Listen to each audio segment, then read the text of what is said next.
Okay, let's get going here. Where we left off at Solar Coaster. It's a smup.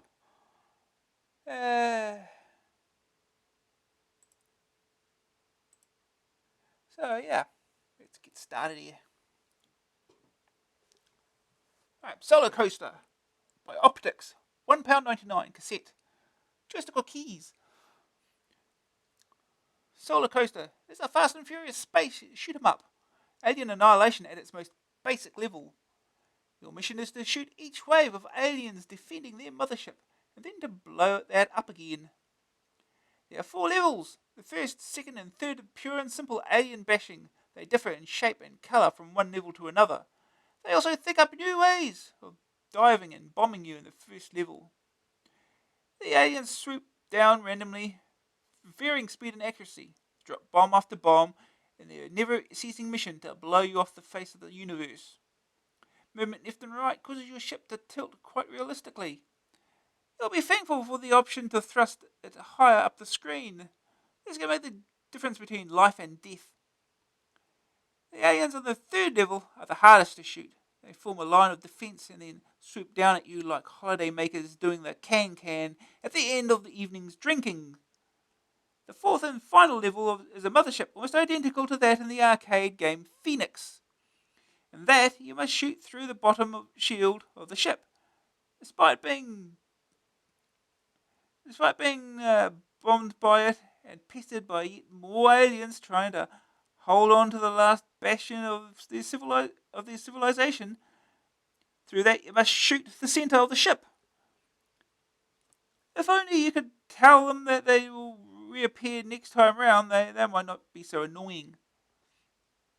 Solar Coaster is a very simple game with easy controls. Personally, I get bored of monotonous shooting, but this game is one of the few shoot 'em ups which really tax me. Although after a few games I blew up the mothership, I still found it quite addictive.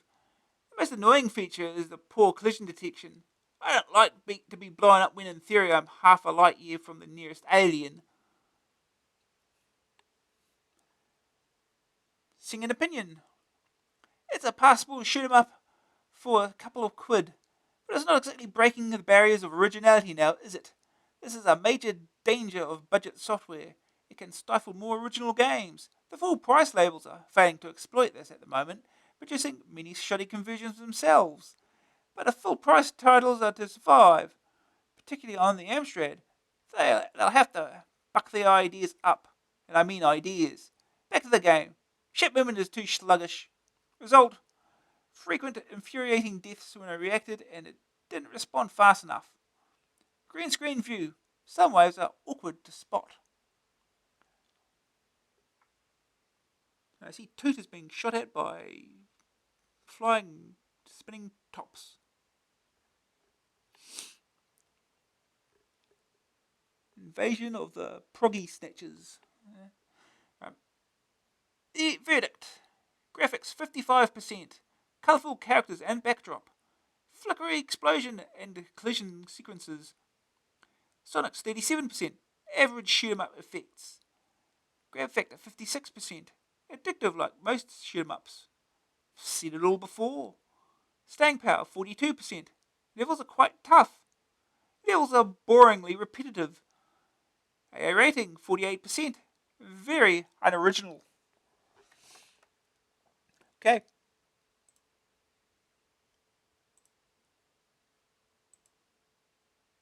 Let's get this started then.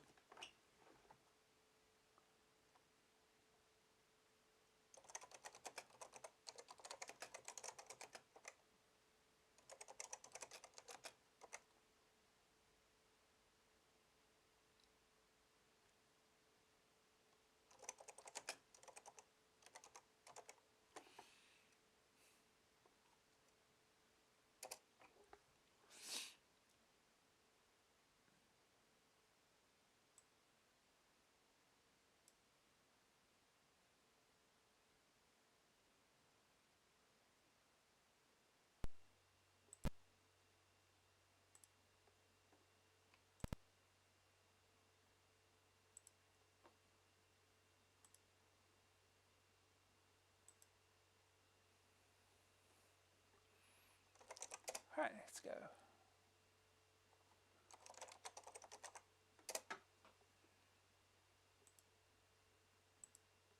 Loading, please wait.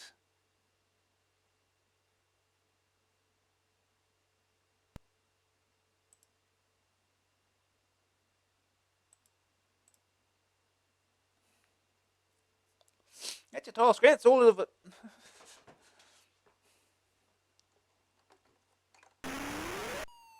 Oh, that's a lot of bullets. You're moving a little slow. Oh, get on a fire.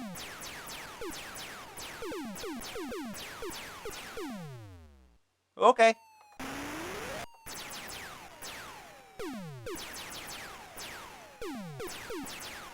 Oh, jeez. That's right, too late. Well.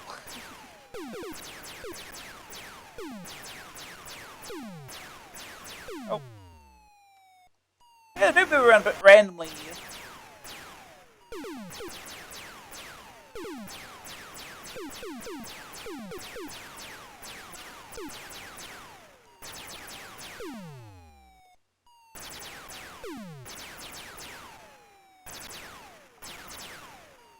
Come on, hit it.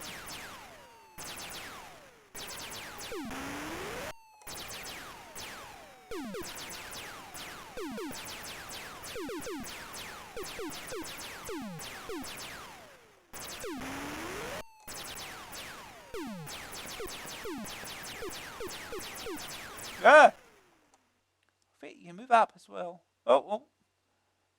Didn't even make the high school list. Did we? No. Christoph, Ludovic, Philippe, Yannick, Dennis, Billy, Mark, Albert. Oh, enter a name. No. There we go. We got last place. Oh. Try again. Jeez. I was supposed to dodge that.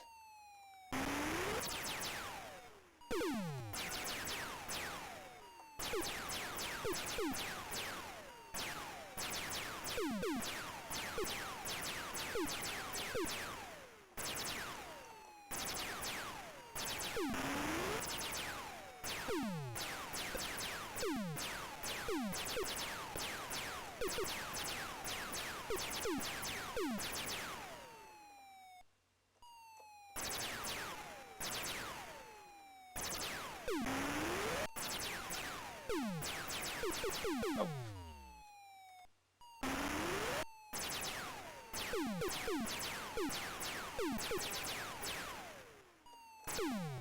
Oh, what did I do that for?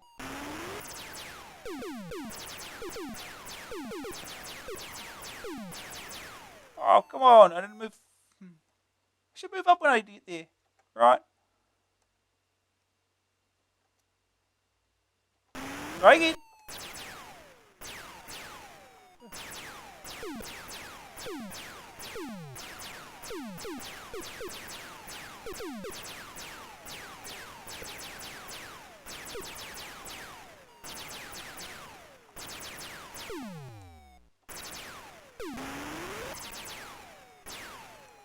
Oh no, this.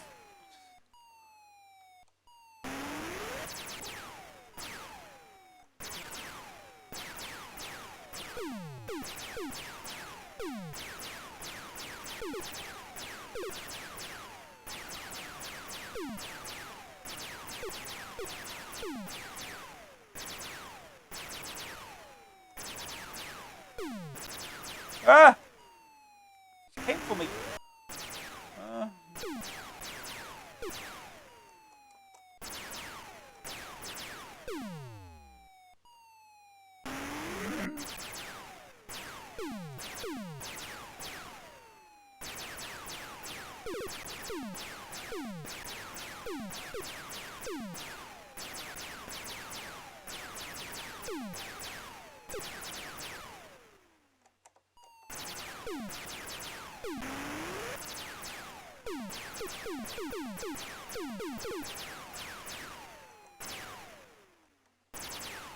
Oh!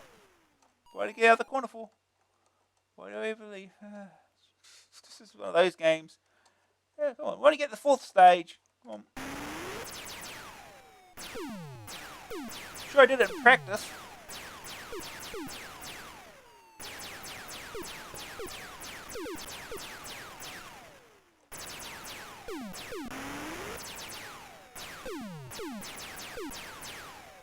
Oh no!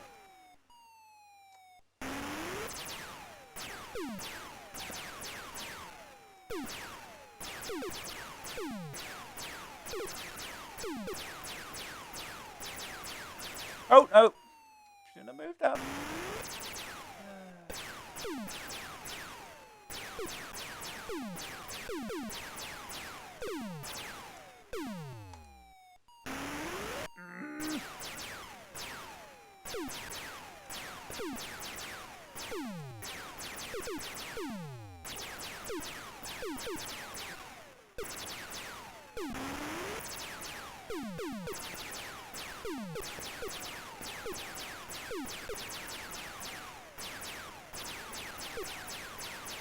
Oh. Okay, that does not work. Nothing seems to work.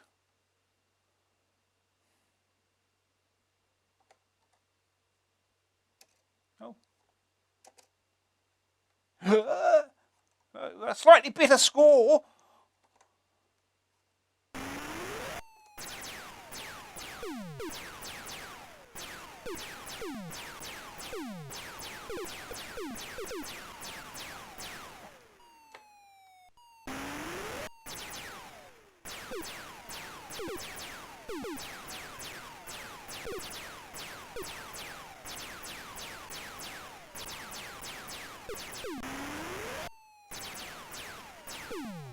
Oh, oh. Shouldn't have turned back. Shouldn't have turned back.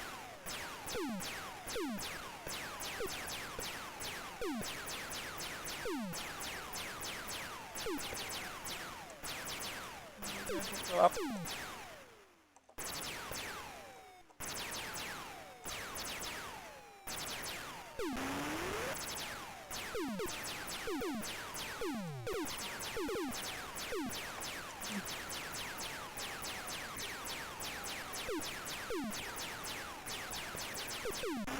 Okay. Oh, jeez, these bullets are fast.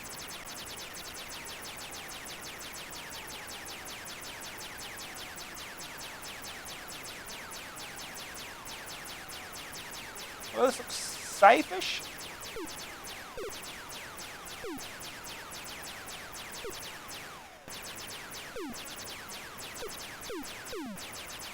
Oh,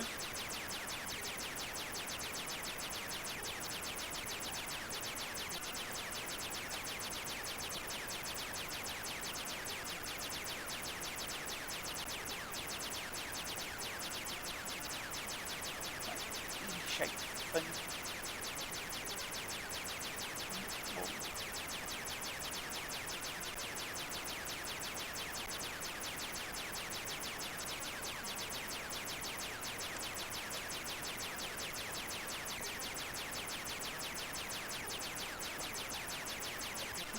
You can do this.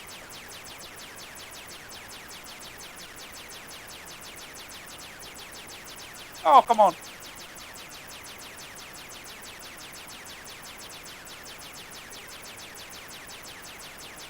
I think we got it.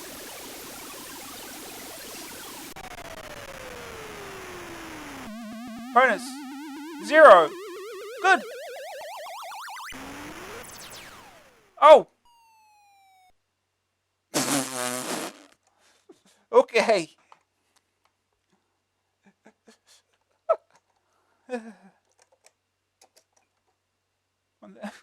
1,875 now. Another 50 points added.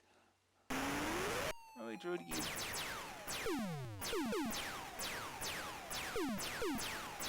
Jeez. Way too easy to die in this.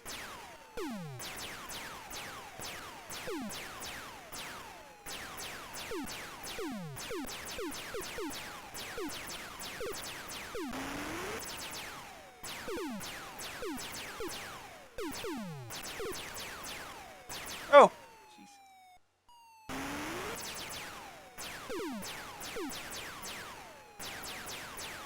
Oh no. Oh, okay, I survived somehow. Oh, didn't survive that though. Uh,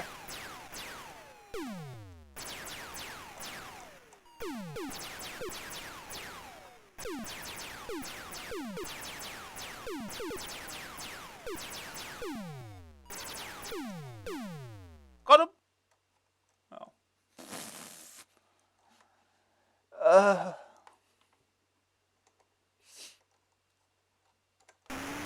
One more go.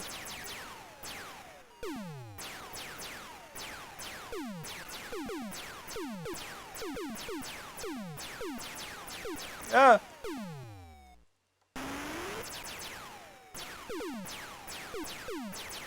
Oh no. Oh, nope. You move a little bit too slow. Oh no. How much you can do there?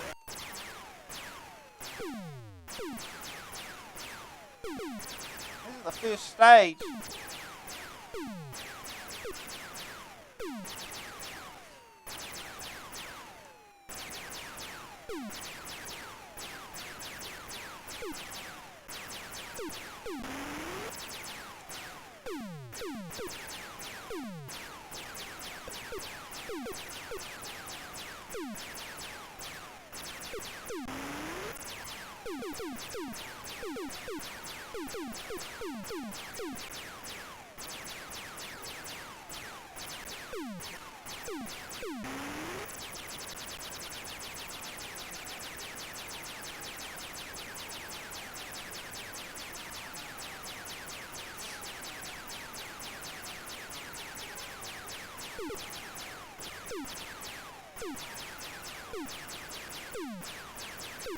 Go the other way. Oh, you got 2,000 points somehow.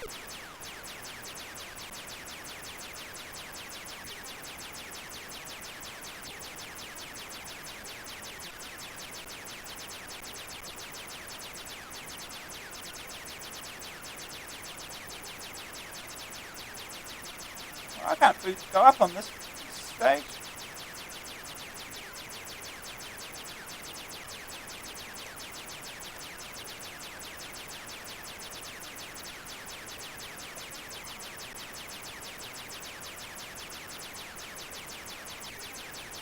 Oh.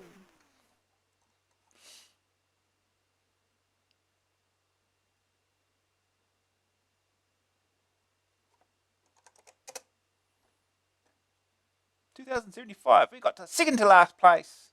Woo. Okay. Okay, we'll move on. We saw, well, all the game almost. The absolute bullshit start for the next level. Oh. Anyway, let's get on here. Next game. Next game is Grand Prix Simulator by Codemasters. Start of the simulator era. Codemasters, £1.99 cassette, joystick keys. Philip and Andrew Oliver are rapidly making a reputation for themselves through their games for Codemasters. A good one. This isn't another perspective racing game, but one where you have an overhead view of the action. Each of the 14 different tracks fits into just one screen. You have to complete 3 laps of the track faster than a computer-controlled car. You can then move on to the next track, where the computer car will have got faster and the course harder. The tracks are very attractively drawn, with lots of interesting features. Most of the tracks have bridges where the road crosses itself, so that when driving underneath, you can't see what's happening. There's also an oil patch which causes wild skidding. Many corners have barriers that actually help you stay on track, but going off the tarmac will lose you a lot of time. The cars are just little boxes which are sensitive to the controls. They power slide beautifully around corners and can often end up headbutting a wall if you stray offline. You've got to follow the correct course, no cross-country shortcuts allowed. The computer opponent can balk you and make the task difficult. This is a little unfair when it doesn't seem to trouble him at all. It's a frustratingly addictive game where races can be over very fast. You always come back for more, and although it's hard to believe at first, you do get the hang of the controls and gradually learn how to master the tracks. It's also got a two-player option where both players have to beat the computer car to qualify. First aid target score, 2,500. Second opinion, fun but so frustrating, especially when playing with two players. Even more so when your opponent happens to be Sir Bob. Realistic skids, marvellous graphics and speech, all for £2. Excuse me while I try to be that way, chappy. Green screen view. Even the oil patches show in green. The verdict. Graphics, 74%. Detailed, colourful courses. Cars are just squares. Sonic, 63%. Speech synthesis and some music. The speech is indistinct. Grab factor, 76%. Sensitive response to controls is great to use. It's addictive, you always want one more go. Staying power, 73%. 14 tracks is plenty, and tough too. A long hard drive can be ruined by one mistake. Back to track 1. AA rating, 78%. Reminiscent of Street Machine and just as enjoyable. Well, I think it's a lot better than Street Machine actually, but that's just me. Okay.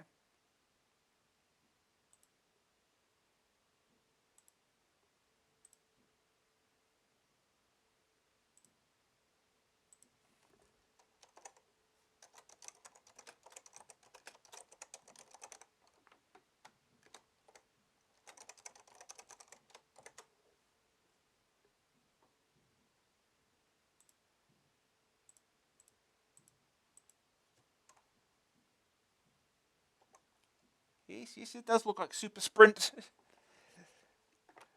I think they do review Super Sprint at some point. Obviously, haven't done it yet, so they will appear at some point.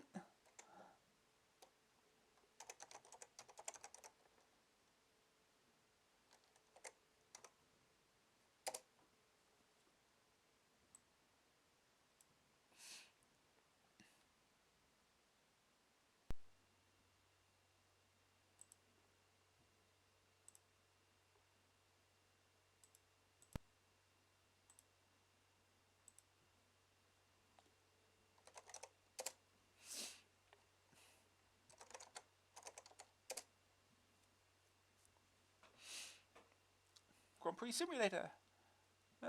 Okay. Obviously a cracked version.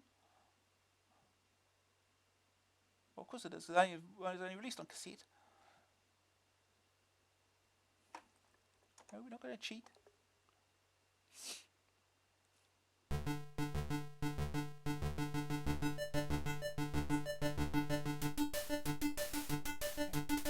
Find keys.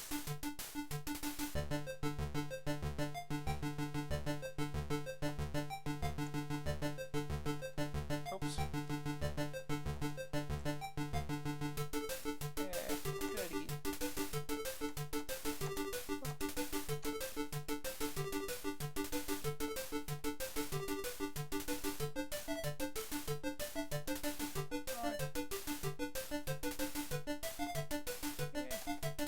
Try to accelerate, see that's even better.